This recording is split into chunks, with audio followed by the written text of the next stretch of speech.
Hindi ka pwede sa Monday, and then 3 and 4 Tuesday, 5 and 6 Wednesday, 7, 8 Thursday, 9 and 0 Friday. Ito yung present, di ba? On top of that, magpapatupad pa kayo ng odd-even scheme. Parang nakakalito ata. Lifting of the temporary restraining order or TRO on the contact apprehension, no contact apprehension policy or NCAP, and thereby resuming its implementation since yesterday on major roads. And yung pangalawa ay napaka-importante na may kinalaman po sa EDSA. Sa kasalukuyan, as we all know, during rush hour, nagkakabulbul ng traffic sa EDSA. Ngayon magkakaroon tayo ng rehabilitation. There's nothing wrong with that. Kung yan talaga ay ikagaganda ng kalsada natin sa EDSA.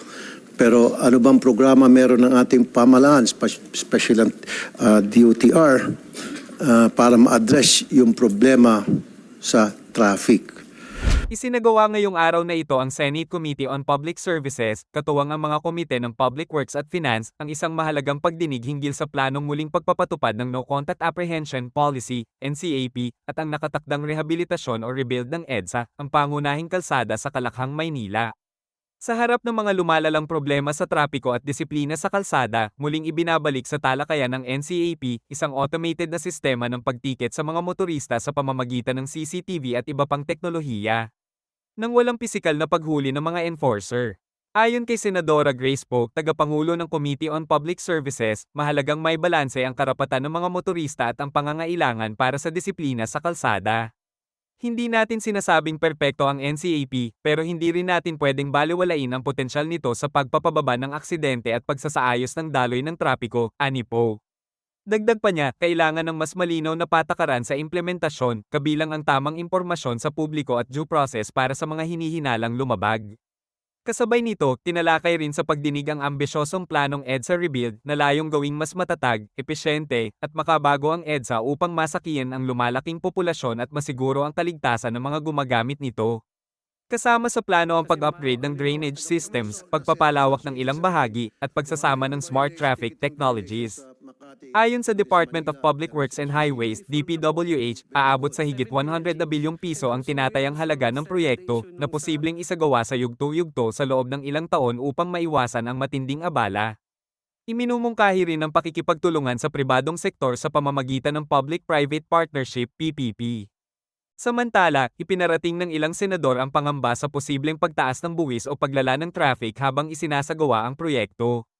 Inihayag naman ng Department of Finance, DOF, na kanilang pinag-aaralan ang mga mekanismo upang masigurong may sapat na pondo nang hindi na kailangan ng bagong buwis. Sa huli, tiniyak ng Senado na magpapatuloy ang konsultasyon sa iba't ibang stakeholders mula sa transport groups, lokal na pamahalaan, hanggang sa mga commuter at motorista upang masiguro ang makatarungan at makataong pagpapatupad ng mga patakarang ito. Ang susunod na pagdinig ay inaasahang magbibigay ng mas detalyadong plano ukol sa target timeline ng NCAP at EDSA Rebuild, kabilang ang mga teknikal, legal, at pinansyal na aspeto ng mga proyekto. Stage 3. Meron pa po kaming dalawang gagawin para po matulungan ng mga kababayan natin. Unang-una po is magdadagdag po kami ng up to 100 to 150 additional buses on the EDSA busway carousel. No? Currently po nasa 400 buses na po tayo. Dati po 3. No? Kasi nga po ang utos ng ating Pangulo, kahit na kailangan na nating i-rebuild talaga yung EDSA, kailangan naman gumawa tayo ng paraan para maibsan naman yung parating na medyo mabigat na traffic dahil dito.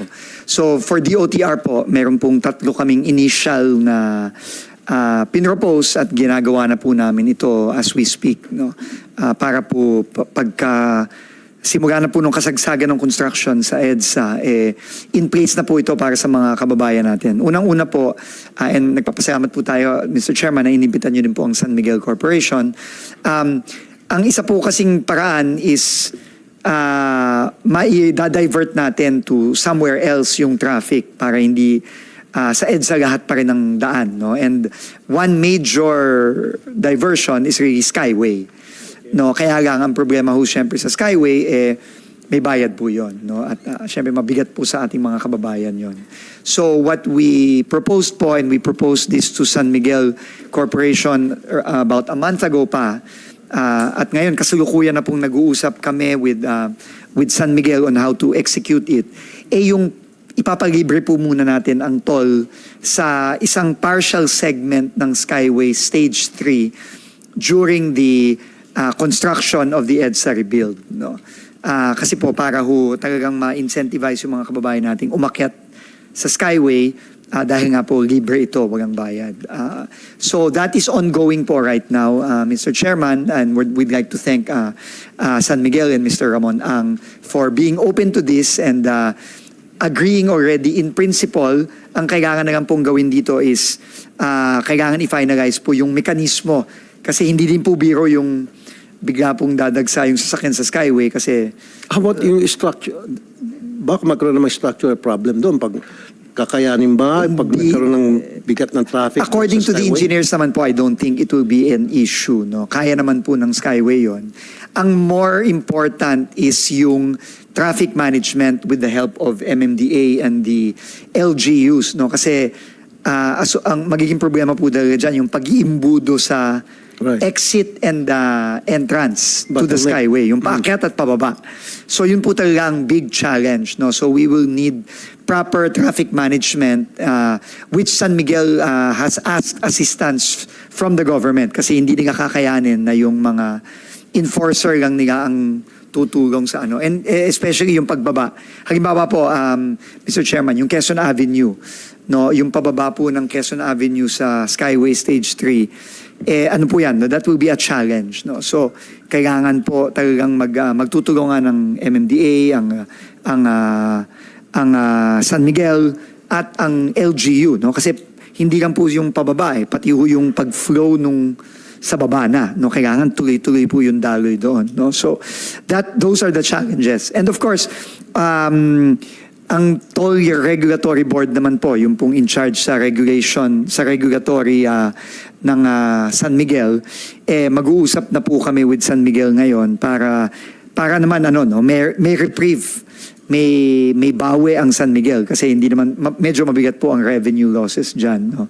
And we have already issued a statement yesterday na we are already in the process of discussing this. So in other words, is At subsidized ng gobyerno itong ililibre? Not necessarily po. SMC. Not necessarily po is subsidized, but we are looking at other options. For example, one option that we're looking at is to extend the concession term of the operator para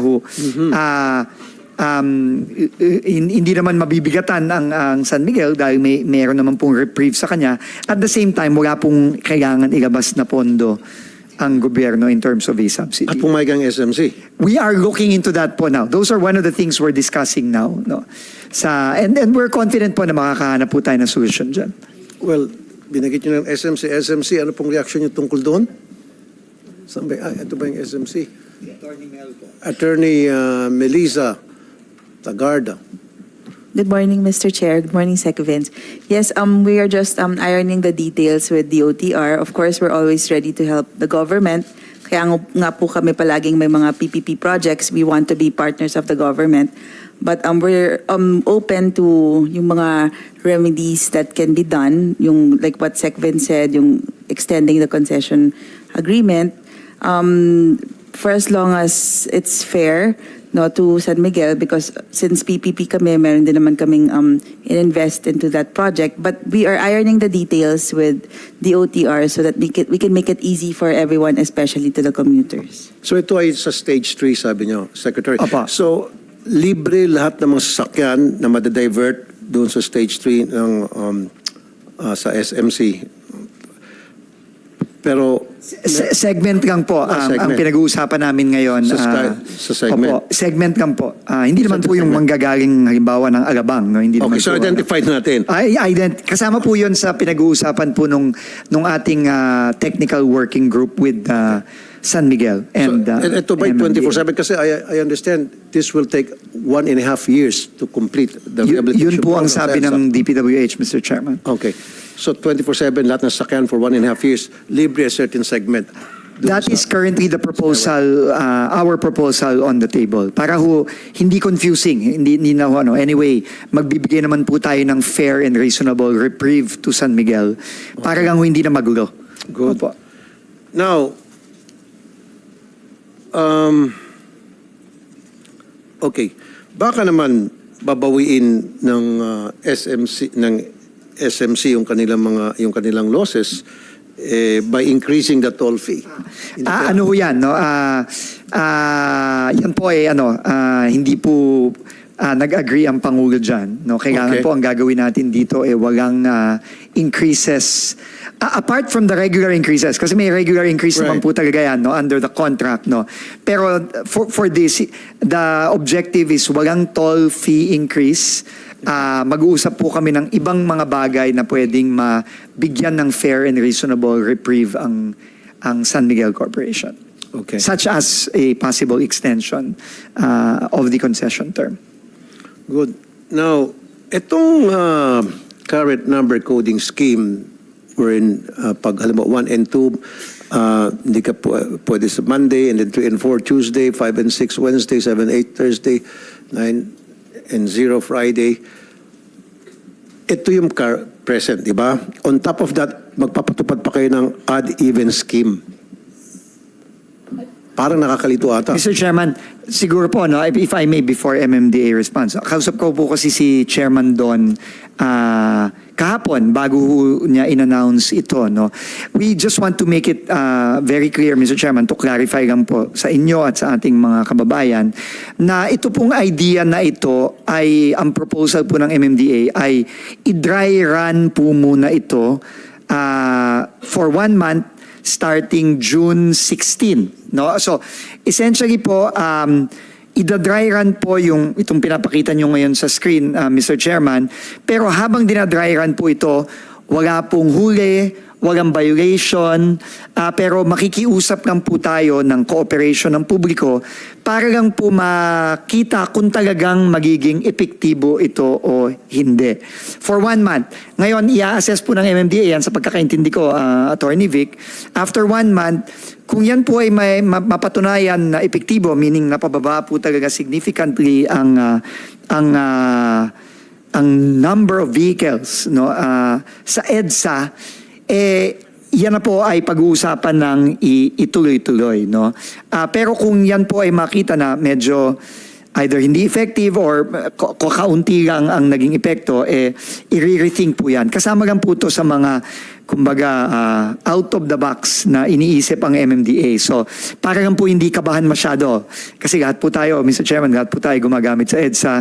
Yung mga iba po nating mga kababayan, wala namang maraming sasakyan na may add, may even. So, para lang po to allay the fears of our motorists, dry run lang po muna ito. No? Yun po ay gustong ipaklarify ni Chairman Don. Baka po may gustong idagdag si Attorney Vic. Nakakalito po tinitingnan ko to para nahihilo na ako Sa current number coding scheme, halimbawa 1 and 2, Monday, hindi ka pwede. Now, pinasok natin sa odd-even. Pinagsama nyo kasing 1 and 2 sa current number coding scheme, and then pagdating sa odd-even scheme, nagkahiwalay sila. So, nakakalito, napaparami. Halimbawa, yung 2. Yung pag 2 ka, hindi ka pwedeng Monday, Tuesday, Thursday, Saturday. Pag 1 ka, Monday, Wednesday, Friday ka lang. Meron yung marami, araw na hindi ka pwede. Meron doon, kunting araw ka lang na hindi pwede. Kasi pinaghalo niyo yung sa odd-even sa 1-2. Dapat kung sa current scheme, kung pagsasama mo 2-4, 6-8, 1-5, 3-7, ganun dapat. Dito para nakakahilo, hindi ba, Attorney? Pag EDSA po, odd-even scheme lang ho talaga. And yung po kasing number coding natin na may 1, 2, 3, 4, yun po ini-implement lang 7 to 10 a.m. at 5 to 8 p.m. Mahaba po ang ating window hour from 10 a.m. to 5 p.m. Tama na. So yung... Pakiurong nga ulit po. Okay. So yung current number coding scheme, yung last digit plate number 1 and 2, yan ay pina-implement lamang during anong oras po ulit? 7 to 10 in the morning and 5 p.m. to 8 p.m.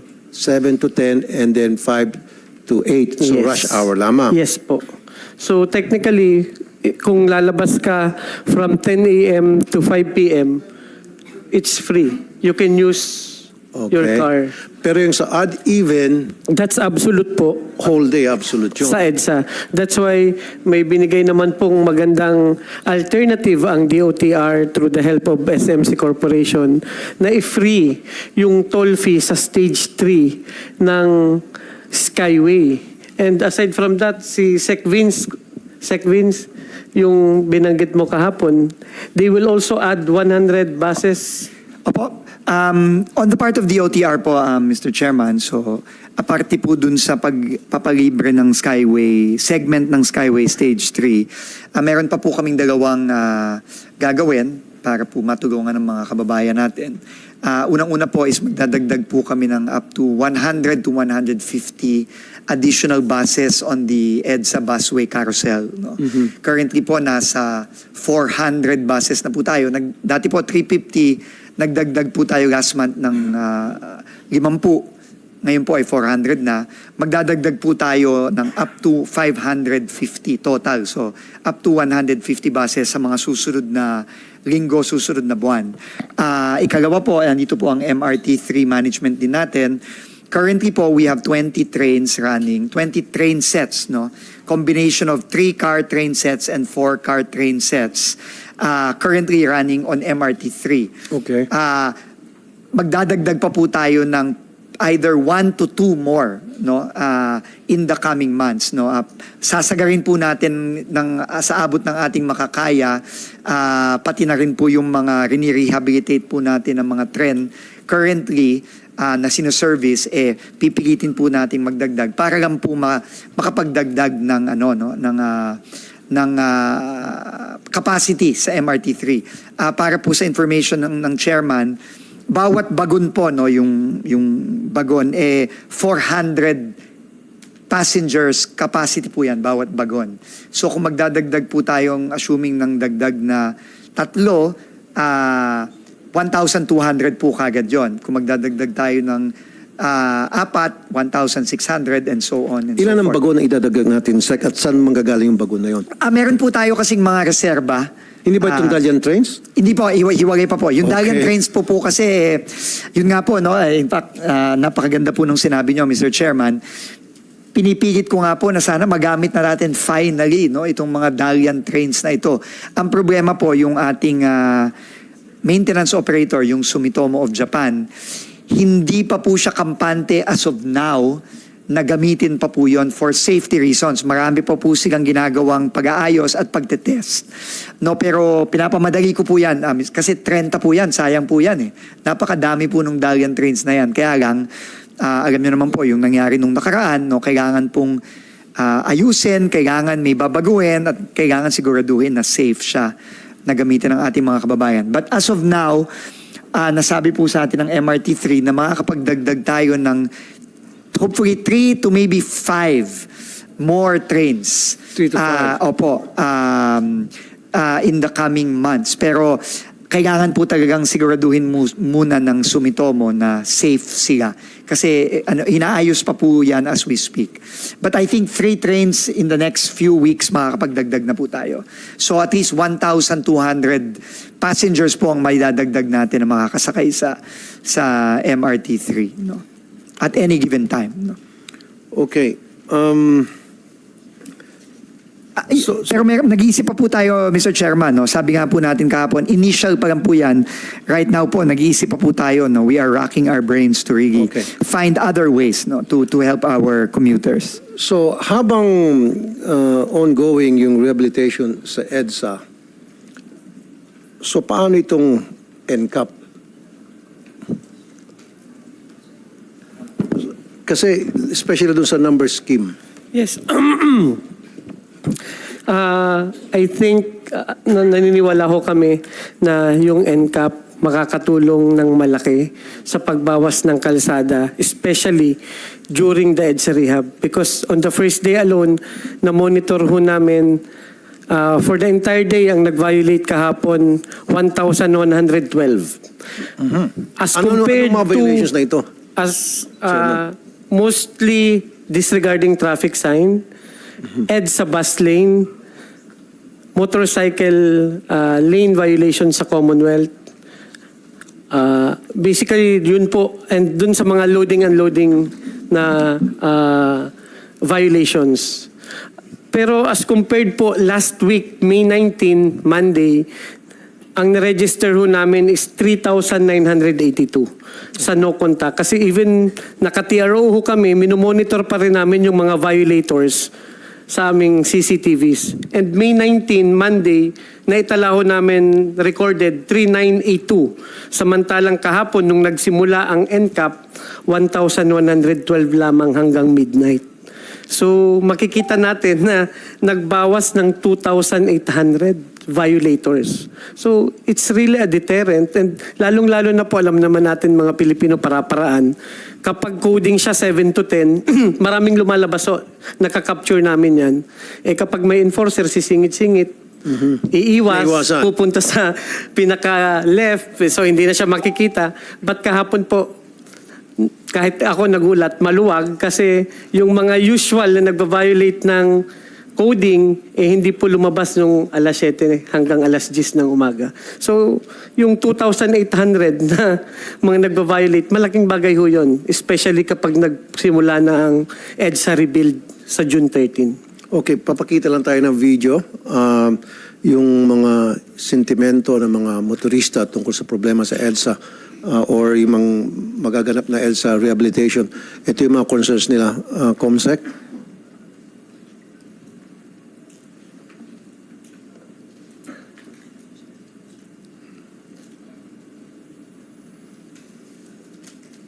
Kasi araw-araw ka dadaan, buti sana kung gagawin nila, lalakihan yung EDSA. Pero kung ganun pa rin, wala namang pagbabago pa rin yan. Maraming nagdaan na holiday, di nila ginawa eh. Ngayon wala, magpapasukan na. Paano na yung mga commuters, mga estudyante? Sa gasolina pa lang eh, talo na.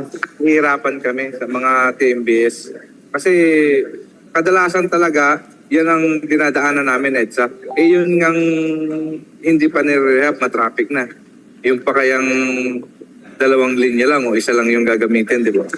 Magandang idudulot yan, pero hindi rin magandang idudulot yan. Dapat kasi yan, pinag-iisipan talaga nilang maigi yan. Ang sabi naman daw po nila is magkakaroon naman daw po ng alternate routes. Ipapadaan sa Skyway at magiging libre ito. Ano pong opinion niyo? Hindi pa rin, no? Kasi kung sa Skyway, lahat ng ng tao, ng driver, option, mag-i-Skyway. Kasi ini-expect nila hangin sa traffic. Hindi mapupuno yung Skyway. Pag napuno yung Skyway, paano na? Yun yung problema. 2 taon din kami magugutom dyan sa sistema na yan. Ang Grab driver, malaki pong apekto sa amin yan kasi imbis na may atid namin ng mabilis ng mga pasero namin, hindi na. Okay. Alternate route. Meron na ho ba tayong mga assigned na mga kalye na alternatibong pwedeng puntahan ng mga motorista instead na paggamit sa EDSA? And what are these roads? Yes, Mr. Chair, aside from mabuhay lanes, nagkakandak po ngayon ng survey ang aming mga traffic engineers, and may mga pinag-uusapan din po na if there are some mga yung private or government institutions na pwedeng buksan para mapadaan during daytime if it won't be in violation of security, mabibreach yung security. Yun po, isa po yun sa pinag-uusapan. Magdagdag ng mga additional mabuhay lanes and yung paglilinis po talaga ng mga alternate roads. And that's why tomorrow po may meeting din kami sa MMDA with the LGUs, different traffic heads ng 17 LGUs ng Metro Manila to tackle the issue dun po sa mga illegal vendors, illegally parked vehicles sa mga alternate routes. Kasi we also need the help of the local government units kasi walang ibang dadaanan at ibang alternatibong ruta yung mga mabuhay lanes na na-identified namin. Chairman, kaya nga, that's the reason ngayon pa lamang ma-identify na ninyo sa mga motorista, mabigay yung roadmap kung ano yung mga alternatibong kalsada na pwede nang gamitin. Dito, binigyan nyo kami. Kanina ko lang na-receive to. Rerouting 1NB, Macapagal Avenue from NAIA to Terminal 3, Andres Avenue, Salis Road, Magallanes, take Terminal 3 exit going to Nichols to East Service Road to C5 Road, C5 to Kalayaan Avenue to Shaw Boulevard, C5 Road to Lanuza to Julia Vargas Avenue. This is good, but the public has to be informed. We will conduct, pag na-finalize so namin yan at the traffic engineers ng MMDA in When is it going to be coordination, finalized? by June po. Yun po ang first week of June, maglalabas na kami kasi. June 13 na. June 13. Tapos sa June nyo palang ipapalabas, dapat now pa lamang. Baka po by next week. No, kasi no, may mga sinusurvey pa po ang mga traffic engineers namin. Pero lalabas po kami ng at least a week before June 13. Chairman, di ba matagal na ito pinagplanuhan nyo itong rehabilitation sa EDSA? Dapat along the way na pinagpaplanuhan nyo na ito, agad-agad pinagplanuhan nyo na rin yung rerouting. Meron naman na at po. agad-agad para weeks before, in-announce nyo na ito na yung mga kalsada. Existing na po yung yan, yung mga additional lang po na pina-finalize namin na aside from Mabuhay Lane, when are you going to inform the public? yung Mabuhay Lanes po, I want it now. nailabas na po yan. I want it now. But yung additional alternate routes na Sa ngayon kasi nire-review wala ngayon. pa di ba? Po? So dapat now na ilagay nyo sa website nyo. At ako meron Nasa akong website na po yan yung mga Mabuhay Lanes. Matagal na po yung Hindi, itong from mga north to south, south to itong north. rerouting schemes, wala pa. Yung ibang rerouting scheme na publish na rin ho namin. But we're still looking for more alternate routes, especially yung paggamit ng, kung galing ka po dyan sa South Super Highway, may daan po dyan yung sinasabi nating East Service Road na ang tagos mo, C5. Kasi ang C5 and EDSA parallel na kukunti lang ang nakakaalam. And ang kadalasan ginagamit EDSA. Pero kung may tuturo namin sa ibang motorista na may daan nga po dyan, mas mapapadali. Chairman, dapat i-disseminate nyo itong information ito sa media. Kasi hindi naman lahat ng tao pupunta sa website ninyo. Yes po. Whereas pag sa media, mas mabilis. I-announce lang ito sa lahat ng channels. We will. Para may announce, mabigyan sila abiso. Secretary Bilis? Mr. Chairman, you're absolutely correct po. No? This information needs to be disseminated now, as early as now. So, I think ang gagawin na lang po ng, namin, together with MMDA, is we will show the routes very clearly in both map form, kamukha po nung nasa kamay nyo, at i-detalye yung turn by turn, kumbaga sa Waze, turn by turn na direction para dadaanan ng mga kababayan natin. At ito po ibibigay sa media at the latest by tomorrow. Mr. Chairman. Ready naman na po yan. Oo, we will just disseminate it para po. Anyway, kasi mga po, kagaya ng sinabi ni Attorney Vic, nandiyan na po yung Mabuhay Lanes na yan. I think ang sinasabi lang po niya is meron pa pong iniisip ang MMDA na dagdag na alternatibong rota na fina-finalize pa nila, pero tingin ko naman baka naman po by next week. Yung mga dagdag na yun ay ma-disseminate na rin po. How about Pero ito pong existing by tomorrow ay di-disseminate po. Yes, Mr. Chair. How about yung mga signages? Naka-ready na rin para i-guide yung mga motorista na ito papuntang Mabuhay Lane, ito yung papunta sa rerouting scheme. Yung mga traffic signages po sa Mabuhay Lanes, in place na po siya. From QC to Makati, kung susundan nyo yung Mabuhay Lanes, tad-tad ho yung mga side streets at alternate roads ng Mabuhay Lanes. This is Mabuhay Lane going to south or going to north. Kompleto naman ho yan, Mr. Chair. At yun ang una naming inayos, yung mga signages sa alternate routes. Okay. Mr. Chair, if I may add lang po. Mr. Chair, in-announce din po ni Chairman Artes ng MMDA kahapon na ang isang critical na kailangan din gawin ng MMDA at katulong ng lahat ng mga LGU ay yung sisiguraduhin na itong lahat ng mga alternative routes po na ito ay free from obstructions. Okay. Illegal parking, baka may mga illegal vendors na nandyan. Kailangan po yan at kinumit po ng MMDA at ng mga LGUs natin ay clear po yan para tuloy-tuloy po ang daloy ng mga sasakyan. So, makakaasa po kayo, Mr. Chairman, na gagawin din po ng MMDA yun. Okay, so meron ako nakita rito na meron kayong traffic signage na sinasabing magkakaroon ng temporary rehabilitation, lane closure, which is good. Sana sa kahabaan ng EDSA, meron tayo nito.